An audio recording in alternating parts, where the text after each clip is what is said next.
Good day, everybody. My name is Shmee. I'm new here, and I'm starting this channel, Shmee TV, to teach you all that I've learned about Path of Exile's Ruthless mode.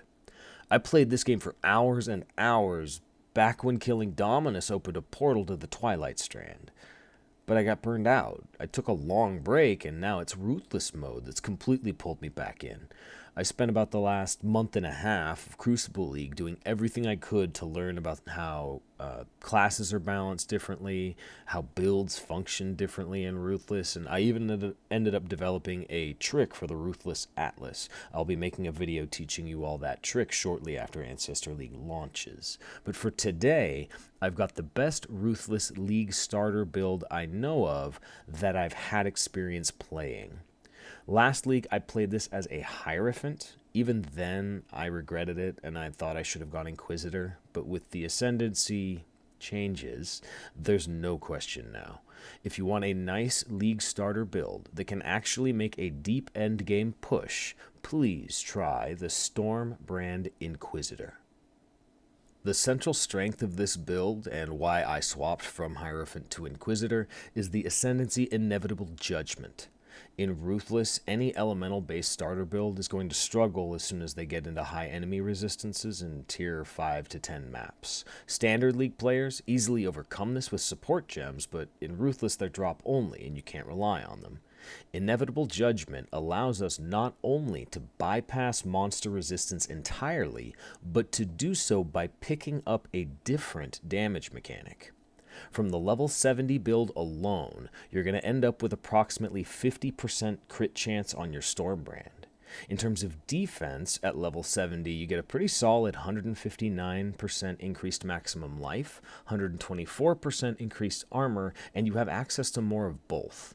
You're not going to be as tanky as a Juggernaut, but you're going to be pretty tanky for a caster. One thing I do want to mention here at the start of the video is how this build uses the Keystone Elemental Overload. This Keystone is only for leveling. At endgame, if you don't get rid of it, it will cut you off from your own primary source of damage, critical strike damage. However, while you are leveling with your adorable 6% crit chance, this keystone effectively reads Storm Brand does 40% more damage because it hits so often it's basically always active. You want to take Elemental Overload early, and I'll show you when, but you also want to refund and get rid of it when you take Inevitable Judgment. The main build uses Storm Brand, Orb of Storms, and Lightning Tendrils. Once you get to Act 3 and earn your first uncarved gemstone, you can substitute out Lightning Tendrils for Arc, Ball Lightning, or Spark. All three of them are valid choices.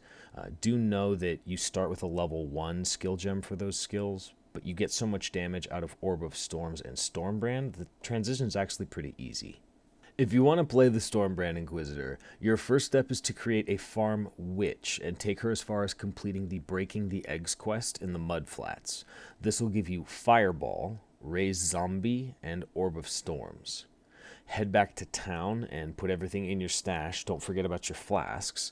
And then just delete your farm character and make your Storm Brand Inquisitor. On the Templar, after killing Hillock, you'll take Lightning Tendrils, and the combination of Orb of Storms and Lightning Tendrils is going to decimate any pack of monsters you run across. The only danger is getting overwhelmed, so your task is simply to keep enough zombies up so that you have some meat shields to hide behind. You can also pick up Holy Flame Totem after you finish breaking the eggs on the Templar. You only get to use it for a few levels, but it actually is quite nice for the time you get it. After you kill Brutus, you get your choice of Vitality or Clarity. Clarity is something that you'll keep as a low gem level, and it will virtually eliminate your need for a mana flask. You'll probably take Clarity off at endgame because your mana pool gets big enough that you just don't need it anymore, but it's great for convenience. Vitality is the better and the safer choice in terms of the endgame build, because it's something you might and probably will actually keep, but really it's your call, convenience or min-max. And then remember, as soon as you get to the Cavern of Wrath waypoint, take that waypoint back to town and pick up Storm Brand. You want to get that as quickly as possible. To level your passive tree, take this path directly towards the Templar starting life nodes, and then take Holy Dominion and Light of Divinity. Then path up to the Runesmith cluster and get the brand mastery. You can cast 2 additional brands, as well as taking the Runebinder Keystone afterward. You'll have 5 total brands with 3 attached to any one enemy, more or less when you get Storm Brand.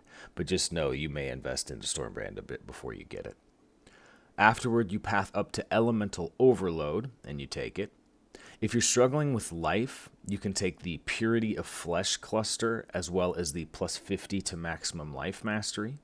If you're struggling with damage, you can take the Crackling Speed cluster.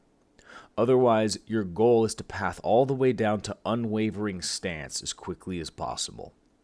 After you take Unwavering Stance, take Diamond Skin for even more resists, then path inward toward the Life Wheel and take Constitution and Iron Will.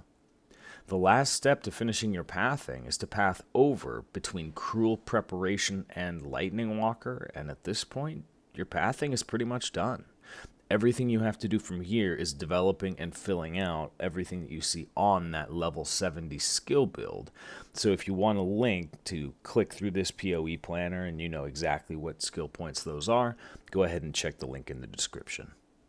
In terms of your Ascendancies, the build uses Righteous Providence and Inevitable Judgment, but you gain very little from them before the build is complete. Take Instruments of Virtue first, and then you'll want to focus on finding a weapon that has added lightning damage, not added lightning damage to spells. Now that you have Instruments of Virtue, you want to find flat added lightning damage. After that, you take Righteous Providence as your second Ascendancy, and Inevitable Judgment third. If and when you can complete the Eternal Labyrinth, that is when you would take Augury of Penitence. One thing that I've learned about Ruthless is that developing into the endgame is something where you have to stay flexible. Depending on the things that you find, gear and skill gems, the needs that you have from the passive tree beyond level 70 will actually change. So I do have some recommendations for you, but in the end, all of the endgame development choices are up to you. For defense, the level 70 build hasn't filled the life wheel yet, so you have access to a lot more life. You have Prismatic Skin Cluster right here, and you can increase your maximum elemental resistances. You can also take the Armor Mastery that does the same thing. Doing so would give you up to 184% total increased life, 4% increased all max resistances. You can also take this Staff Mastery to gain 30% increased armor, as well as this Life Mastery to gain 50 additional life if you haven't already taken it. To maximize the crit from your build, you can develop this Staff Cluster or this Spell Cluster. You have access to this Abyss Jewel socket, and you can reach for this Cluster Jewel socket if you find anything worth putting in there. Otherwise, you can develop toward this Lightning Cluster, which will give you access to this Life Recoup cluster as well. I know Ruthless is tough, but with this League starter build, you can take it head on and make a deep push into Endgame. There's a few builds that I think might work, but this is the only one I have experience with, so it's the only one I'm comfortable recommending as a League starter for 3.22. However, as I teased earlier, I was able to figure out a kind of secret to the Ruthless Atlas that enables you to actually have a fun endgame. The Kirok build is terrible. I figured out something better. If you want to know what that is and how to play Ruthless endgame, if you want to get more build guides or general tips on playing Path of Exile's Ruthless mode, please hit that subscribe button and help me get this channel started. And since I'm brand new, if you could also please hit that like button, the algorithms love it, and I will greatly appreciate it as well. Thank you for watching, and until next time, take care, Exiles.